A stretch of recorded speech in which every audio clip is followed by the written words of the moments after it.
Assalamualaikum warahmatullahi wabarakatuh. Perkenalkan, nama saya Riki Rahmar Eskiko, NPM 1921020533. Program Studi Hukum Tata Negara semester 4 kelas I. Di mata kuliah Filsafat Hukum Islam ini, saya akan membahas tentang materi pendekatan filsafat hukum, ilmu hukum, dan ilmu sosial. Ilmu hukum.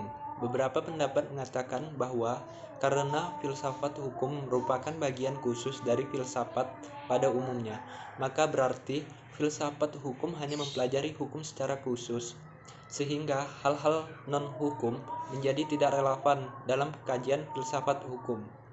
Sebagai filsafat hukum tunduk pada sifat-sifat, cara-cara, dan tujuan-tujuan dari filsafat pada umumnya. Di samping itu, hukum sebagai objek dari filsafat hukum akan mempengaruhi filsafat hukum. Dengan demikian, secara timbal balik antara filsafat hukum dan filsafat saling berhubungan. Secara sederhana, dapat dikatakan bahwa filsafat hukum adalah cabang filsafat, yaitu filsafat tingkah laku atau etika yang mempelajari hakikat hukum. Dengan perkataan lain, filsafat hukum adalah ilmu yang mempelajari hukum secara filosofis. Jadi, objek filsafat hukum adalah hukum dan objek tersebut dikaji secara mendalam sampai kepada inti atau dasarnya, yaitu disebut hakikat. Menurut Purnadi Purbacaraka dan Surjono Sukanto, hukum dapat diartikan sebagai yang pertama, ilmu pengetahuan, yakni pengetahuan yang tersusun secara sistematis atas dasar kekuatan pemikiran. Kedua, disiplin, yakni suatu sistem ajaran tentang kenyataan atau gejala-gejala yang dihadapi. Ketiga, norma, yakni pedoman atau patokan sikap, tindak, perilakuan yang pantas atau diharapkan. Keempat, tata hukum, yakni struktur atau proses perangkat norma-norma hukum yang berlaku pada suatu waktu dan tempat tertentu serta berbentuk tertulis. Yang kelima, petugas, yakni pribadi-pribadi yang merupakan kalangan yang berhubungan erat dengan penegakan hukum. Ketujuh, proses pemerintahan, yakni proses hubungan timbal balik antara unsur-unsur pokok dari sistem kenegaraan. Kedelapan, sikap, tindak, ajek, atau perilakuan yang teratur, yakni perilakuan yang diulang-ulang dengan cara yang sama yang bertujuan untuk mencapai kedamaian. Kedelapan, jalinan nilai-nilai, yakni jalinan dari konsepsi-konsepsi abstrak tentang apa yang dianggap baik dan buruk.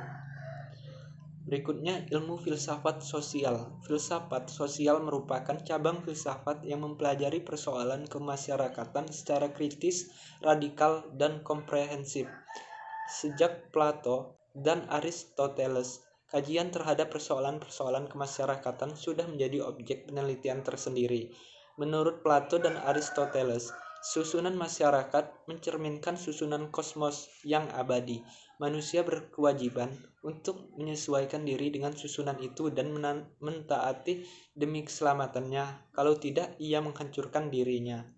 Pada abad pertengahan, masyarakat Eropa masih memperlihatkan pada pola dasar yang sama, hanya sekedar mengoreksi terhadap paham Plato dan Aristoteles. Paham tentang otonomi kosmos diganti dengan paham heteronominya, yaitu kepercayaan bahwa kosmos tidak berdiri sendiri, tetapi bergantung pada kemahakuasaan Allah.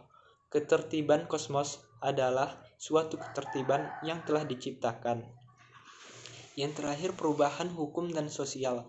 Proses terjadinya perubahan-perubahan pada masyarakat di dunia pada dewasa ini merupakan suatu gejala yang normal yang pengaruhnya berjalar dengan cepat ke bagian-bagian lain dari dunia. Antara lain, berkat adanya komunikasi modern dengan taraf teknologi yang berkembang dengan pesatnya, penemuan-penemuan baru di bidang teknologi, terjadi suatu revolusi, modernisasi, pendidikan, dan lain-lain kejadian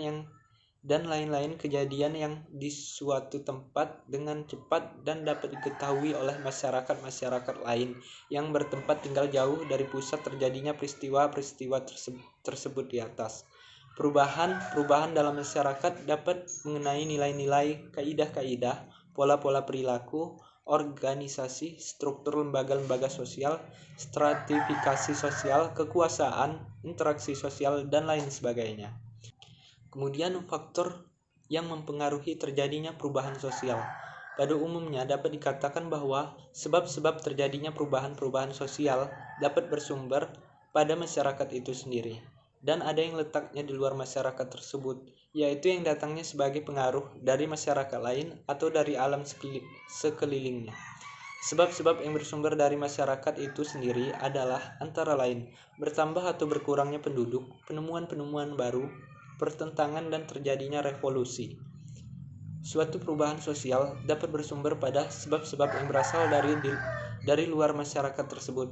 Misalnya sebab-sebab yang berasal dari lingkungan alam, peperangan, pengaruh kebudayaan masyarakat lain, dan sebagainya.